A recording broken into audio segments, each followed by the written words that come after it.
Salutations, family. Tonight I bring you 4 Dogman encounters, and I'm guaranteeing they're gonna leave you on the edge of your seat. Our first Dogman encounter brings us all the way to Tennessee, Hamilton County to be exact. Laugh at me, I really don't care. I don't know what I saw. It looked like a cross between a guy and a wolf, I kid you not. I was on my way home from work. I was maybe 10 minutes from my house, coming up a big hill. All of a sudden I got the strangest feeling, so I slowed down, thinking a deer was gonna come out of the woods or something. I just felt like I was being watched or followed. There were no cars in front of me or behind me. I got to the top of the hill and slammed on my brakes because as soon as I got to the top of the hill, this huge, black, hairy thing came bounding across the road. It was so big when it ran, its back arched up, kind of like a cheetah, but only a lot more than that. I know that if it stood up, it would have been well over 6 feet tall, maybe even taller. I also know another car saw it too, because when I hit my brakes, another car turned onto the road and slammed on their brakes also. We both just sat there for a few minutes. Not really safe considering I know, but I was in shock. I truly have no idea what it was that I saw. It was not a dog or a horse. Dogs do not get that big or arch their backs like this thing did when it was running. The arms, legs, whatever it had, were so long it was having to throw them out to the side. Think crab walk, just to run. And the appendages, it were just as big as it was. It ran from one side of the woods to the other non-stop, like it was either going after something or running away from something. I honestly have no idea what the hell I saw. I don't care if anyone laughs at me. I know what I saw. Our next encounter brings us to Pennsylvania, Washington County, early a.m. 1987, November. I was hunting during doe season in the woods. I parked my truck on one side of the road in Washington County, but it was right on the border near Greene County.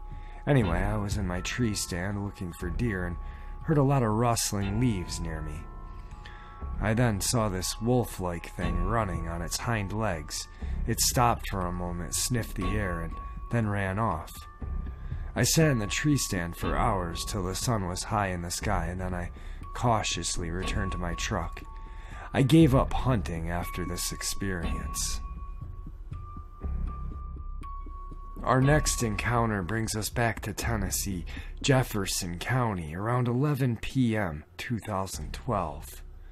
I'd like to tell you about the encounter my son had maybe 4 years ago. He told me about it then, but I had no clue. Now we have Dogman encounters, and I know. Here's what happened. My son's friend was driving him home about 11 p.m. through a rural residential area. The houses are spaced some distance apart. They were on a 2-lane highway with no streetlights and very little traffic. The area is not overly wooded, but has patches of trees and fields. This area would probably be included in the foothills of the Smoky Mountains. Anyway, they were driving along when suddenly, from the right side of the road, this thing sprang out, and it was across the road and into the bushes on the other side in 2 leaps or bounds or steps or however you want to say it. It was in full view because of their headlights. My son said the first thing he thought was dog. He went to say it, and that was running on all 4s like a deer. He said that it had the color of a deer with a huge dog head, massive shoulders, and a real small waist. He kept repeating how big it was, so I asked for a comparison. I asked if he meant huge, like maybe a big deer, or was it maybe as tall as a cow? He answered, and I can quote his answer, "Mom, this thing was massive. If we had hit it, the car would have gone underneath it, and the body would have hit the windshield." I don't remember what kind of car it was, but It was about the size and shape of those old Sentras. He said that neither he or his friend said anything for about 10 seconds. And then his friend said, "Did you see that?" My son said, "Yes." They did not say another word for the rest of their way. That's it. It's really creepy. And for our final encounter with the Dogman, we go back to Pennsylvania. This time we're in Bucks County, Pennsylvania, and there's 2 accounts that happened. One in 2007 and one in 2010. My husband was on his way home from work around 4 a.m. on a rural road while rounding an S-bend when his headlights hit a large dark brown figure that was sitting about 30 feet off the road watching the road. He described this figure about 4 feet tall, sitting with his legs bent out in front of him, wolf-like face, large pointed ears. Doesn't remember the eyes shine, leaning back like a human, like on its arms. My husband immediately felt endangered and floored his vehicle. This man has no fear of humans. I've known him for 30 years, and I have never seen him afraid of anything. He's hunted and fished since childhood. It took him a couple years before he told me about this sighting. He said his first thought was that this thing could catch his car, rip me out of it, and eat me if it wants. He was paranoid and had his head on a swivel all day. Still, to this day, he can't drive past that location without feeling some kind of way. The second sighting occurred around 2010 and happened to a coworker. I noticed she was acting strangely whenever we talked about spooky things, so I asked her what was up. She said, "Okay, don't think I'm crazy." Then she went on to tell me how one night she was driving home from a late second shift between midnight and 1 a.m., about 5 or so miles from the first sighting.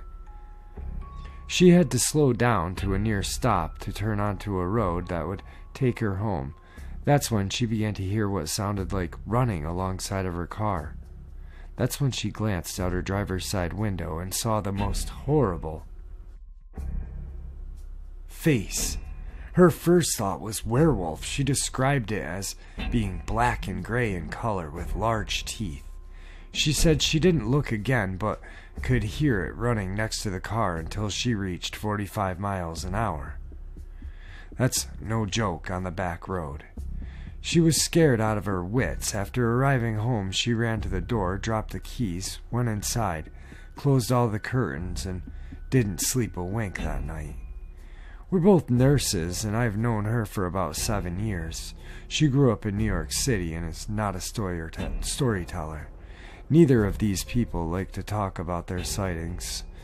You can see the change in them when their encounters are brought up. I don't need to say to anyone that I don't believe, because I do believe, and I know they exist.